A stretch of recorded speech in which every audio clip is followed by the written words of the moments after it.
Port Moresby, Papua New Guinea. Early March 1943. A 43-year-old man with oil-blackened hands stands in a maintenance hangar at 3 in the morning. His rank says Major. His job description says Special Projects Officer. What he is actually doing, what he has been doing for the past 4 months, is illegal, officially unauthorized, a direct violation of United States Army Air Force's regulations. And if the brass in Washington ever got a proper look at what was sitting in front of him, there would be a court-martial instead of a commendation. The aircraft is a B-25 Mitchell medium bomber. It was designed to fly at medium altitude, release bombs through a glass nose over distant targets, and return safely to base. That glass nose is gone.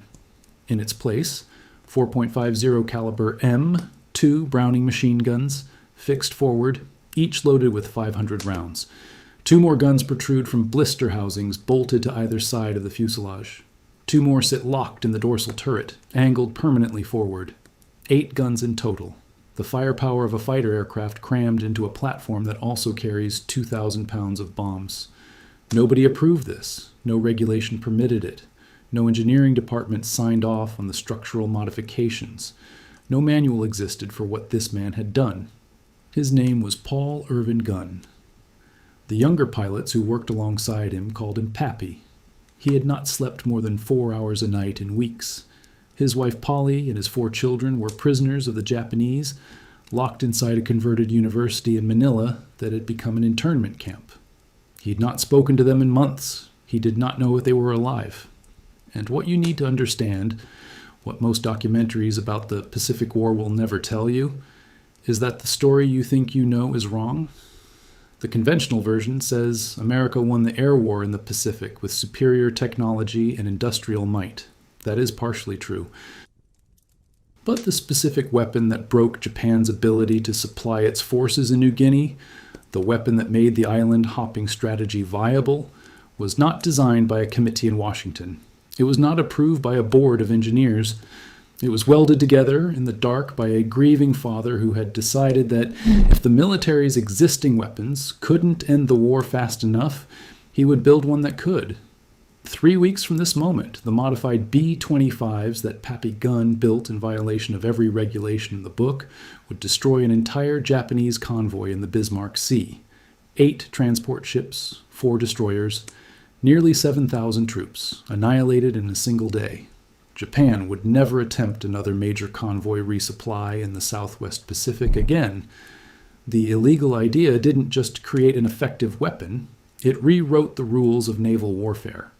To understand how a maintenance hangar in Queensland produced the most effective anti-shipping aircraft of World War II, we need to go back to the moment when the existing system failed so completely that one man decided to burn the rulebook. It starts with a number, 1%. Part 1. The Math of Failure. Think about what it means to be at war and to watch your weapons accomplish almost nothing. It is mid-1942 in the Southwest Pacific, and the United States Army Air Forces are trying to stop Japanese ships. Not because it would be strategically useful, because it is strategically essential. The Japanese are pouring troops and supplies into New Guinea through ports like Laos and Salamaua. If those reinforcements reach the front, the Allied ground forces fighting through the jungle will be overwhelmed. The only way to stop them is from the air, and the air campaign against Japanese shipping is failing so completely that the numbers border on embarrassing. The B-17 Flying Fortress, America's most celebrated bomber, the aircraft that newspapers called the most powerful weapon in the world, is hitting less than 1% of the ships it attacks. Read that number again, less than 1%. The B-17 crews are brave men flying dangerous missions at 5,000 to 20,000 feet. The Japanese ships below see them coming from miles away, begin evasive maneuvers, and by the time the bombs fall, the target has moved. The bombs splash harmlessly into the ocean. The ships sail on. The troops unload at Lae. Allied soldiers die in the jungle. The mathematics of this situation are brutal in their simplicity. Japan needs to move approximately 50 tons of supplies per day to sustain each division in New Guinea. One transport ship carries enough to sustain a division for weeks. Allied air power, with its less than 1% hit rate, is not stopping those ships. It is inconveniencing them. Here is what makes this failure so damaging. The Pacific War in mid-1942 is, at its core, a logistics competition. Japan is stretched across thousands of miles of ocean, maintaining garrisons on dozens of islands. Every bullet, every bag of rice, every gallon of aviation fuel that reaches those garrisons has to come by ship. Conversely, every ship that is sunk represents thousands of troops who will eventually run out of ammunition and food. The side that can interdict the other's supply lines wins eventually, even without a single decisive battle. Allied bombers should be the perfect interdiction weapon. They can range hundreds of miles. They can attack by day or night. Japanese anti-aircraft guns are not negligible, but they are manageable if the aircraft fly fast and low. The problem is that the air forces are not flying fast and low. They are flying at medium and high altitude because that is what the doctrine says. The doctrine was written before anyone had to stop ships in a theater where the enemy controlled the sea lanes. And here is the thing about a 1% hit rate. It does not improve simply because you fly more missions. You can double the number of B-17 sorties, and Japan still resupplies Leh. You can triple them, and Japanese troops still arrive at the front. The doctrine was not failing because of insufficient effort. It was failing because of a fundamental mismatch between the weapon and the target. A heavy bomber flying at 10,000 feet is not the correct tool for sinking a maneuvering ship in confined coastal waters. Using it for that purpose is like trying to stop a car thief with a postal notice. You can try. The thief keeps driving. Remember this failure. It is the gap that Pappy Gunn's illegal idea will eventually fill. But when General George Churchill Kenny arrived in Brisbane in late July 1942 to take command of the Allied Air Forces, Southwest Pacific, he found a situation even worse than he had expected. Kenny was 53 years old, a decorated World War I fighter pilot, and arguably the most tactically innovative American air commander of the entire war. MacArthur, his boss, greeted him with an hour-long lecture about the shortcomings of the Air Forces, apparently expecting this to be demoralizing. Kenny listened politely. Then he asked for one thing: the authority to relieve anyone he considered a dead weight. MacArthur agreed. Within days, Kenny had done a forensic audit of his own command and found it wanting. The equipment was inadequate. The tactics were outdated. Morale was collapsing. Pilots were flying missions that accomplished nothing, taking casualties and watching the strategic situation deteriorate regardless. The worst part was that everyone knew the current approach wasn't working, but the bureaucratic solution was to fly more missions with the same tactics and hope the statistical outcomes improved. They weren't improving. Kenny brought in his own people. He appointed Brigadier General Ennis Whitehead as his forward commander in New Guinea, giving Whitehead authority to adapt missions based on real-time conditions rather than waiting for orders from Brisbane. He pushed aggressive younger officers into positions of responsibility. He told MacArthur he was going to change everything. But here is what Kenny understood that most commanders missed. Personnel changes alone fix nothing. You need the right weapons. And the right weapon for stopping Japanese ships did not currently exist in the Allied inventory. Here is where it gets interesting. Kenny had been thinking about this problem since 1928, when he was an instructor at the Air Corps Tactical School. He had theorized about a technique called skip bombing, releasing bombs at very low altitude so they would skip across the water's surface like a stone on a pond and slam into the side of a ship below the waterline. The physics were sound. A bomb that detonates below the armor belt, in the thinnest part of a ship's hull, is far more destructive than one that explodes above deck. And approaching at mast height gave ship gunners almost no time to react.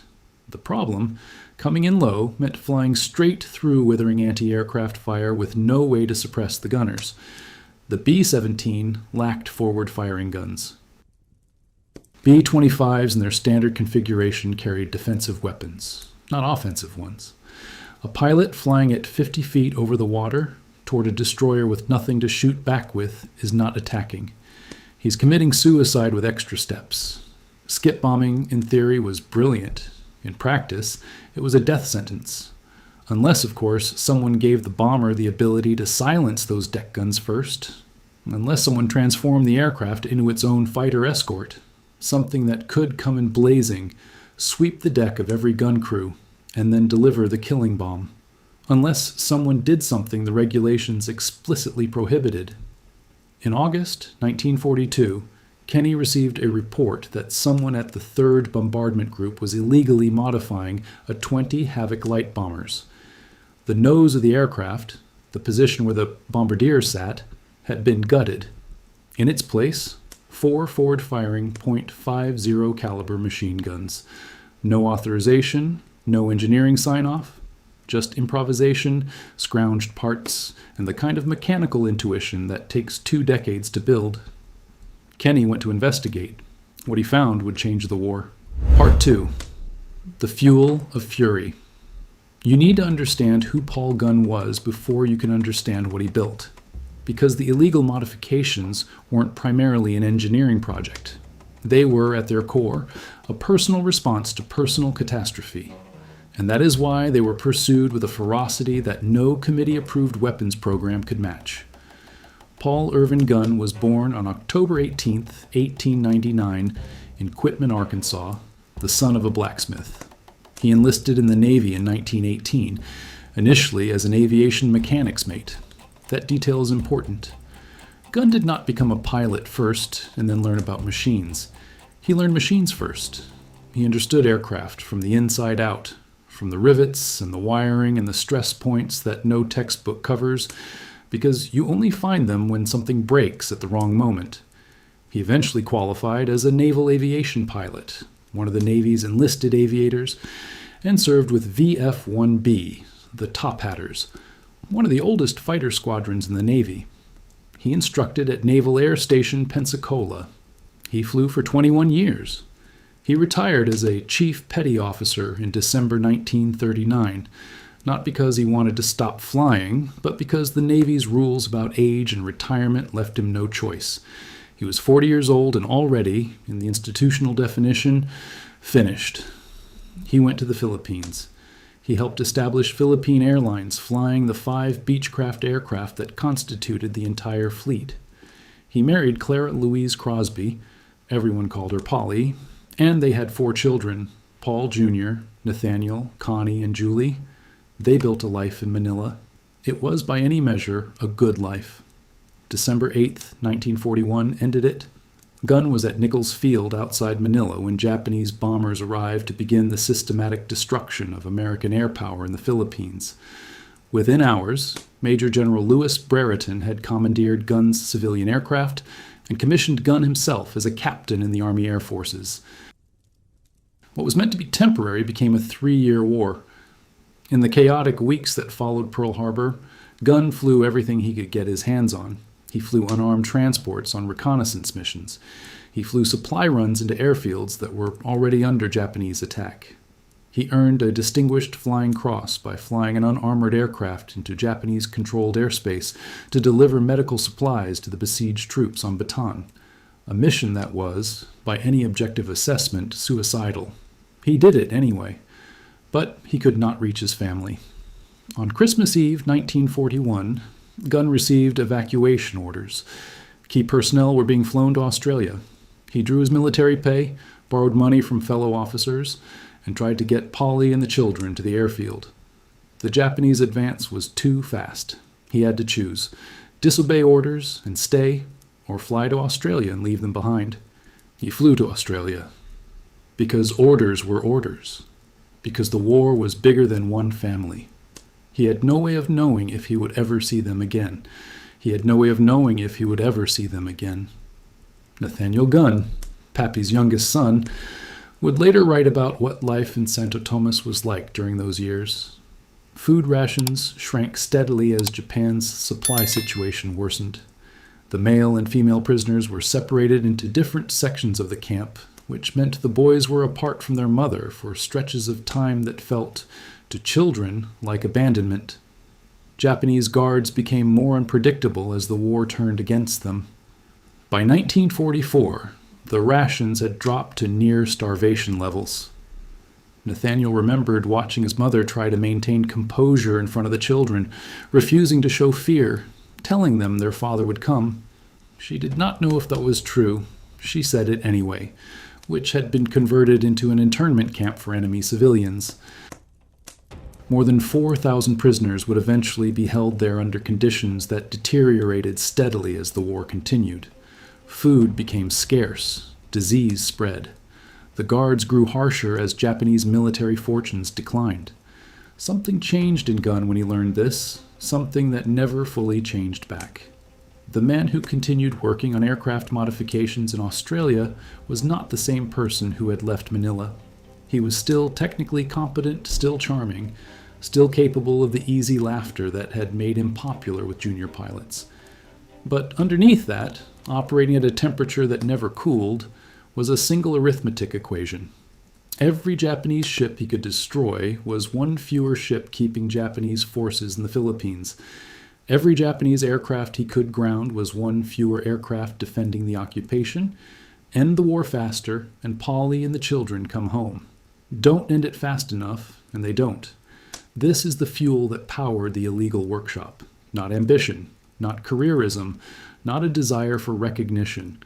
Survival arithmetic performed daily, with 4 specific names attached to the stakes.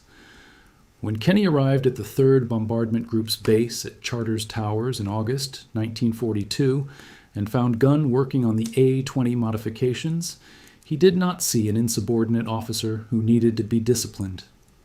He saw a 42-year-old man with 21 years of mechanical expertise who had figured out something that no one in Washington had managed to figure out. Kenny didn't court-martial him.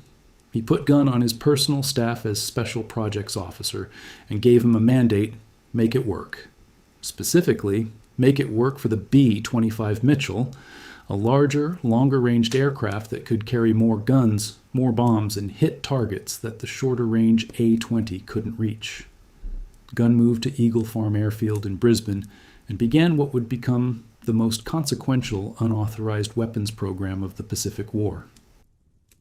He had no dedicated engineering team, no formal laboratory, no official budget line item.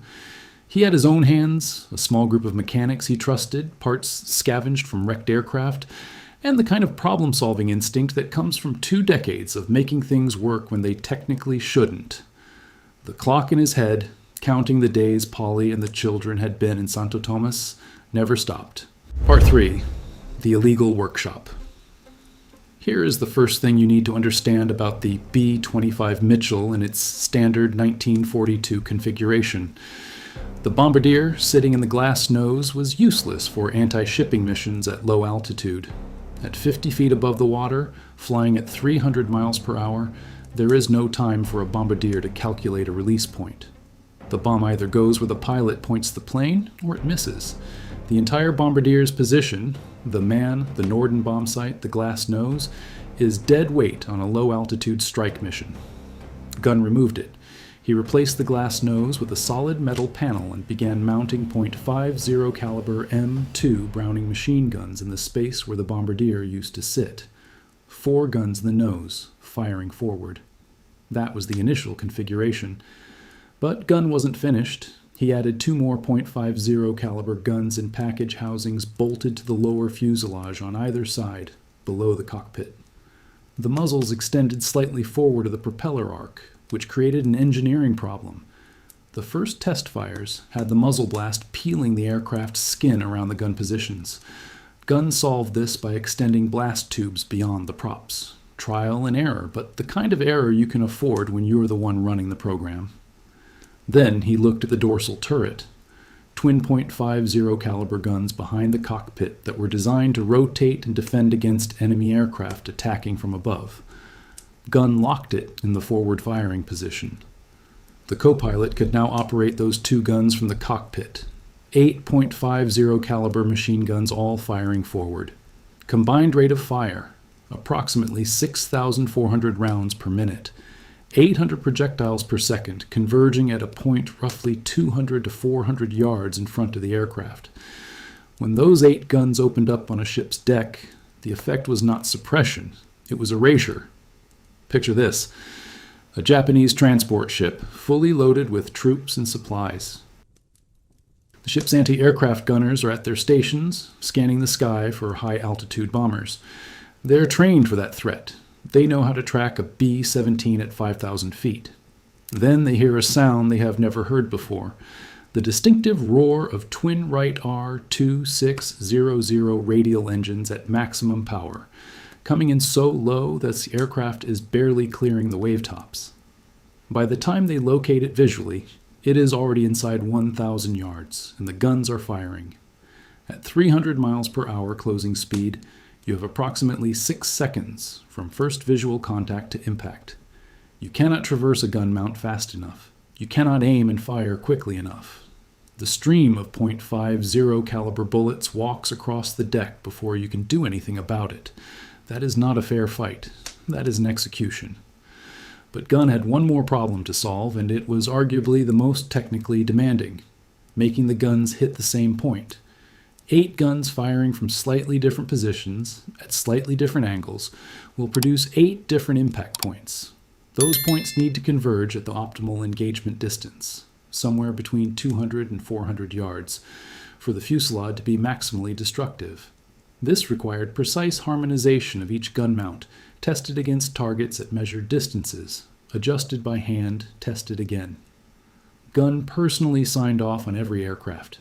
He refused to release a B-25 for combat until its guns converged within his standard.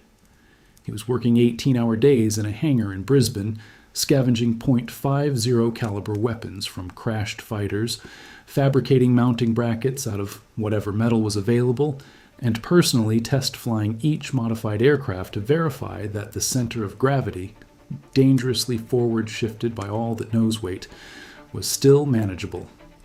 Wright Field eventually sent him a message stating that the modifications created dangerous handling characteristics, and the aircraft should be grounded pending review. Legend has it, Gunn wired back, "Put center of gravity in storage for the duration. We have a war to fight." The story may or may not be apocryphal. The attitude it describes is not. By December 1942, enough B-25s had been converted to equip the 90th Bombardment Squadron of the 3rd Bomb Group. Kenny selected Captain Ed Larner to command the unit. Larner was exactly the right choice: aggressive, willing to fly the new tactics at the altitudes they required, and not inclined to ask too many questions about whether the aircraft he was flying had been properly approved by the relevant bureaucratic channels. On December 16, 1942, Larner led 6 of the modified B-25s on their first combat mission against Japanese targets at Salamaua, on the northern coast of New Guinea. The aircraft carried parachute fragmentation bombs in addition to their guns. They came in at treetop level. The Japanese had never seen anything like it. The B-25 strafers swept through the airfield at low altitude, guns blazing before any anti-aircraft crew could react, fragmentation bombs exploding among parked aircraft. Dozens of Japanese planes were destroyed on the ground. The attack was over in seconds. Allied losses, 0. Kenny's reaction was immediate: modify every available B-25 in theater. 60 additional aircraft went into conversion at Eagle Farm within weeks. The weapon worked. Now it needed a target worthy of it. On February 25, 1943, Allied radio intelligence, specifically the unit designated Frumell, the Fleet Radio Unit Melbourne, which had cracked Japanese naval codes, intercepted a message that changed everything. A major Japanese convoy was being assembled at Rabaul. Its destination was Lae, on the northern coast of New Guinea. 8 transport ships, 8 destroyer escorts, approximately 6,900 troops of the Japanese 51st Division. Departure date: midnight, February 28th. This was not a resupply run. This was Japan's maximum effort to reinforce New Guinea before the Allied advance became unstoppable. If those troops reached Lae, the strategic balance shifted. If they didn't, Japan's position in New Guinea would become untenable. Kenny assembled every aircraft he could find.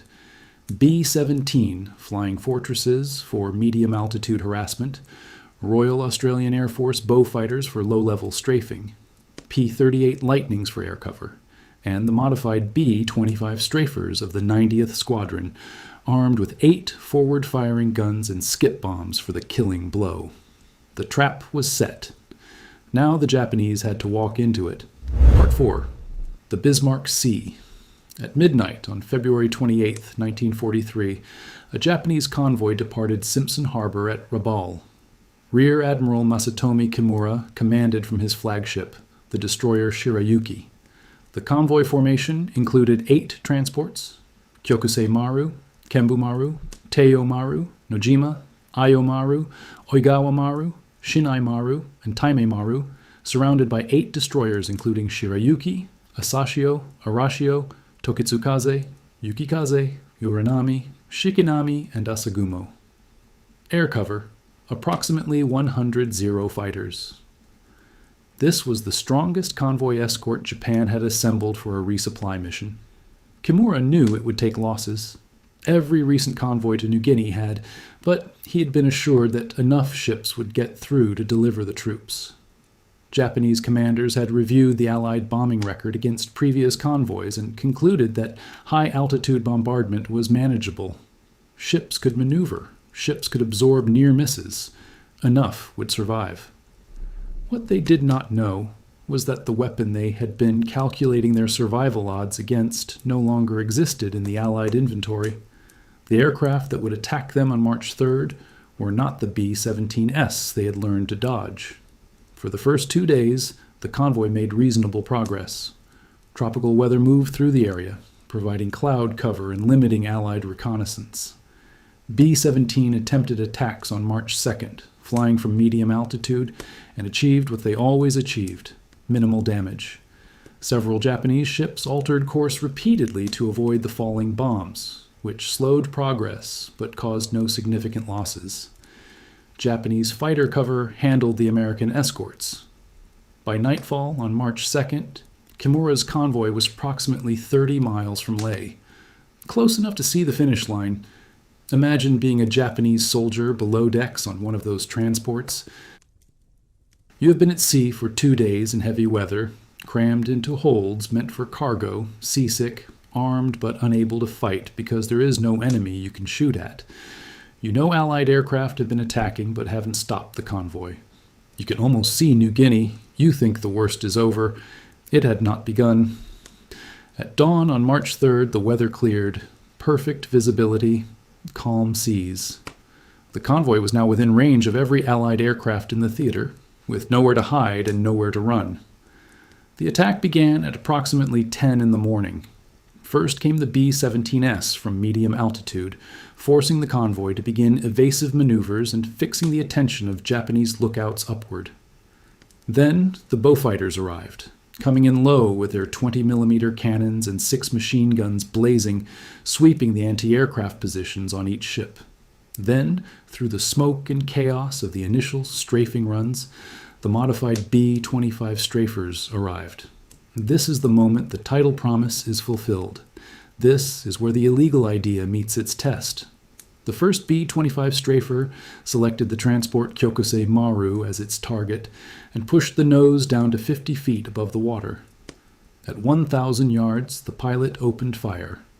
8.50 caliber guns, firing simultaneously, at a combined rate that placed multiple rounds on target with every fractional second that passed. The fire walked from bow to stern.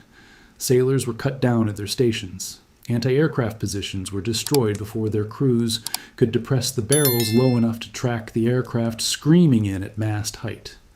The bridge took direct hits. Then the pilot released his bombs, 2 500-pound weapons with delayed fuses that hit the water 200 yards out, skipped once, and slammed into the hull below the waterline. The delayed fuses meant the bombs did not detonate on impact.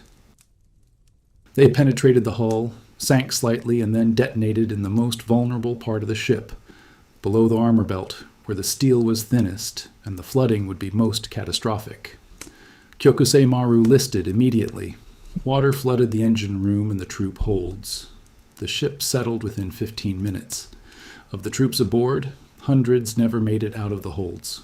Other B-25s followed in successive waves, each selecting a target, each executing the same attack profile. The Kembu Maru took hits from at least 3 strafers in sequence.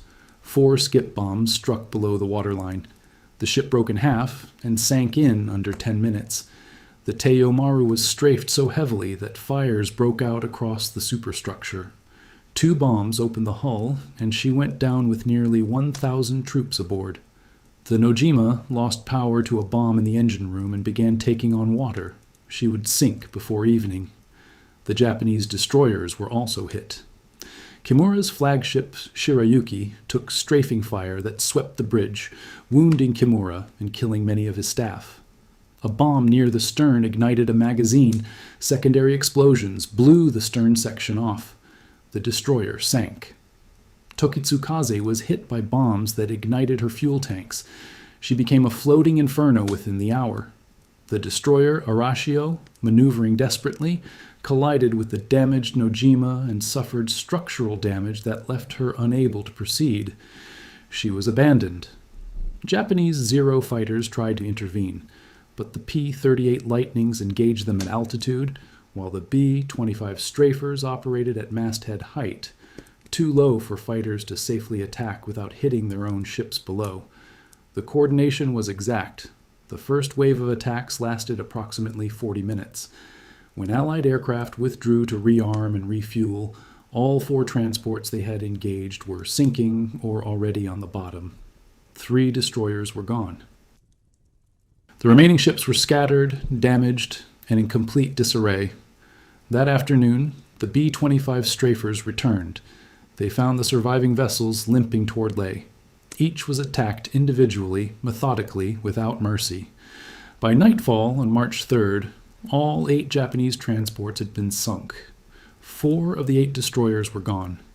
The final tally: approximately 3,000 Japanese soldiers and sailors killed. Another 2,700 were eventually rescued by surviving destroyers and submarines.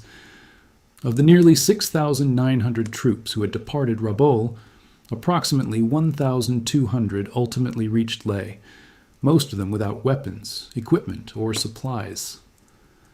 The 51st Division, one of Japan's most experienced formations, had been effectively destroyed before firing a shot. Allied losses: 1 B-17 shot down, 3 P-38s lost, 13 aircrew killed. There are few engagements in military history where the disproportion of losses is so complete. Japan committed its maximum effort to a reinforcement mission that had been categorically essential to its strategic position in New Guinea. The modified B-25 strafers, illegal, unauthorized, built in a maintenance hangar by a man whose family was in a prison camp, destroyed the effort in a single day. After the Battle of the Bismarck Sea, Japan never again attempted a major convoy resupply operation in the Southwest Pacific in daylight within range of Allied air bases. The math was done. The verdict was in. But there is one thing the official history books almost always skip over: the moment when the people in Washington found out that the weapon which had just won this decisive battle was one they had explicitly never approved. Part 5. Verdict. What the system refused to build. When Kenny flew to Washington shortly after the Battle of the Bismarck Sea, he told the assembled generals and engineers about his modified B-25s. He described what they had done to the convoy. He requested factory production of the same configuration, at scale. The engineers told him it was impossible. Think about that. Not, "It sounds difficult." Not, "We'll need time to study the feasibility." The first response from the institutional experts was, "It cannot be done." The modification that had just annihilated 16 Japanese ships and cost the enemy more than 5,000 casualties was, according to the men who had never built it, impossible. Kenny reportedly informed them that not only was it possible, but 12 of these impossible aircraft had just demonstrated that possibility in one of the most decisive engagements of the Pacific War. He then told General Hap Arnold that he wanted Pappy guns sent back to the United States to show North American aviation exactly how the modification worked. Gunn spent weeks at Wright Field in Ohio and at the North American Aviation Factory in California. He walked engineers through the modifications he had made in a Brisbane hangar with scavenged parts. The North American team, with proper resources and tooling, did him one better. They managed to place 6 guns in the nose instead of 4, and they redesigned the riveting around the gun positions, so the skins stopped peeling under the muzzle blast. By the summer of 1943, factory-produced B-25 strafers were coming off the production line. The B-25G, introduced in 1943, mounted a 75mm cannon in the nose, along with 4.50 caliber guns. North American built 405 of them. The B-25H that followed carried the cannon, 14.50 caliber guns in various configurations, and could also carry 8 5-inch rockets and 3,000 pounds of bombs. Approximately 1,000 were built. The final variant, the B-25J, was produced in 4,318 units, the most numerous of the entire series. Some J models carried 18 forward-firing .50 caliber guns, the firepower of 3 P-51 Mustang fighters and a single medium bomber. The weapon born in a Brisbane hangar had become standard production. Here is a personal story that belongs in this history and almost never appears in it. First Lieutenant Ralph Wandry was a P-38 pilot who flew cover for B-25 strafer missions across New Guinea throughout 1943. In letters home to his parents in Wisconsin, Wandry described watching the B-25's work.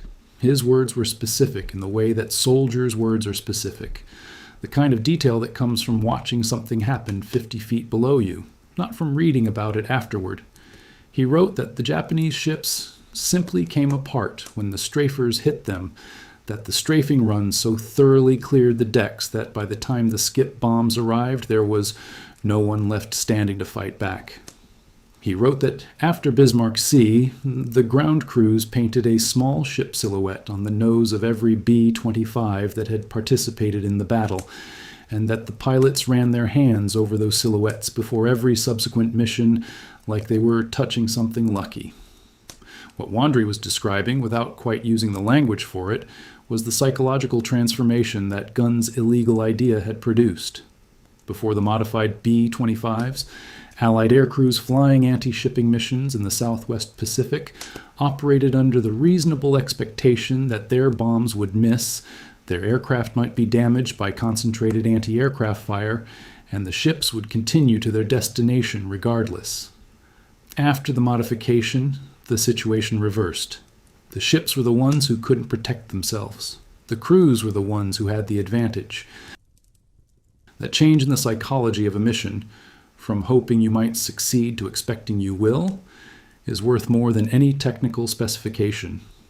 The results accumulated through 1943 and 1944. In August 1943, B-25 strafers struck Japanese airfields at Wewak on the northern New Guinea coast, destroying over 100 aircraft on the ground in coordinated raids that essentially ended Japanese air superiority in the region. Allied ground forces, who had been fighting with enemy aircraft overhead, suddenly weren't. On November 2, 1943, Lieutenant Colonel John Jock Hennebree, now commanding the 3rd Bomb Group, led his strafers into Rabaul Harbor, the most heavily defended Japanese base in the Southwest Pacific. With P-38s flying top cover and phosphorus bombs creating smoke screens over the anti-aircraft positions, Hennebree brought his aircraft in at masthead height through the harbor. Of the 38 vessels present that day, 30 received direct hits, 1 heavy cruiser, 1 destroyer tender, 3 destroyers, 16 merchant vessels, struck or sunk. The attack paralyzed Rabaul as a forward base, and through all of this, Paul Gunn kept counting. He returned to the Pacific after his work with North American Aviation. He flew combat missions in the Philippines campaign of 1944, still working on modifications, still looking for ways to increase lethality. He was 44 years old, which put him roughly a generation older than most of the men he flew with.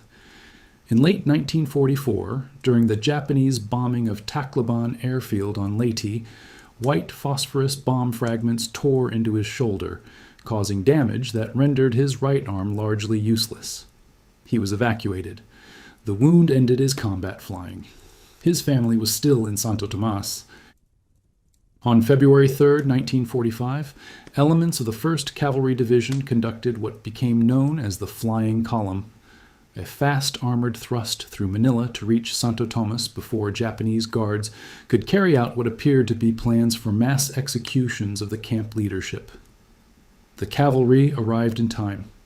Among the 4,000 prisoners freed that day were Polly Gunn and her 4 children.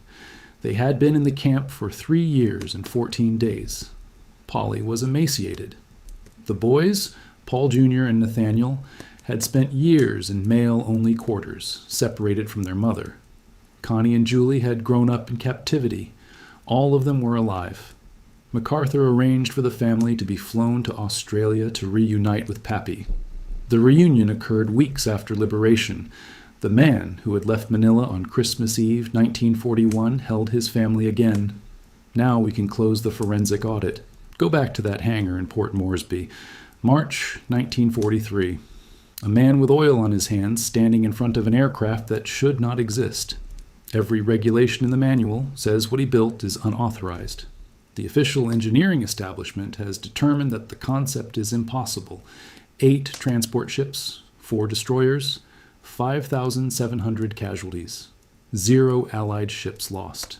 That is what impossible looked like after 3 months in a maintenance hangar. Here is the verdict that this story actually delivers, the one that matters beyond the specific battle and the specific aircraft. Wars are not won by regulations. Wars are not won by committees. Wars are not won by men who tell you what the manual permits. Wars are won by systems, by logistics, by production, by the correct matching of weapon to target. And systems are only as good as the people willing to build something better when the existing system fails. The bureaucratic incentive in any large institution is to defend what exists, to point to the manual, to say impossible when confronted with something that wasn't there yesterday.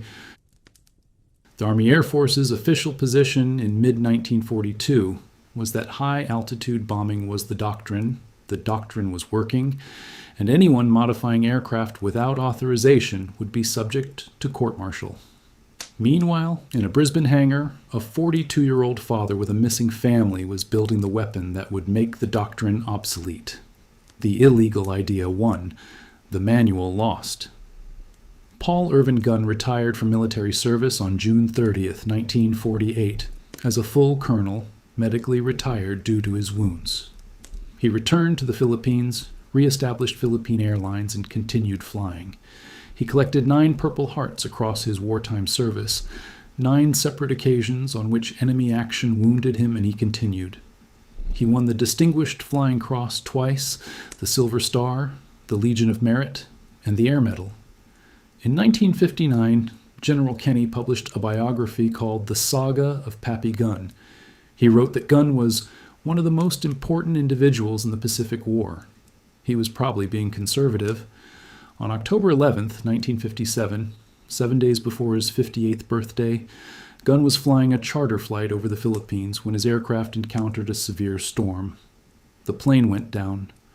Paul Irvin Gunn died doing what he had done for nearly 4 decades, flying. He was buried at Barrancas National Cemetery at Naval Air Station, Pensacola, Florida, the same base where he had once been an instructor, the same base where, 30 years earlier, he had learned that a man who understood machines from the inside out could make them do things the manual said were impossible. The B-25 Strafer destroyed hundreds of Japanese ships. It killed tens of thousands of enemy troops. It isolated Japanese garrisons across New Guinea and the Philippines so completely that their defeat became a mathematical certainty rather than a contested outcome. It gave the island-hopping strategy its teeth. It was built without authorization, in a hangar, by a man who needed the war to end before it was too late. He did not build it because he believed in the regulations. He built it because he had 4 very specific reasons to make the illegal idea work, and it did. This is the forensic audit of the most significant unauthorized weapons program in the history of American air power. The lesson is not that rules should be broken. The lesson is that rules are written for the situations that existed when they were written. Paul Gunn was operating in a situation that had never existed before. He adapted. The ship sank. The war, in that corner of the Pacific, was decided not in Washington conference rooms, but in a maintenance hangar in Queensland, by a man who refused to accept that what was necessary was impossible. War is mathematics, but the mathematician who matters most isn't always the one with the approved budget.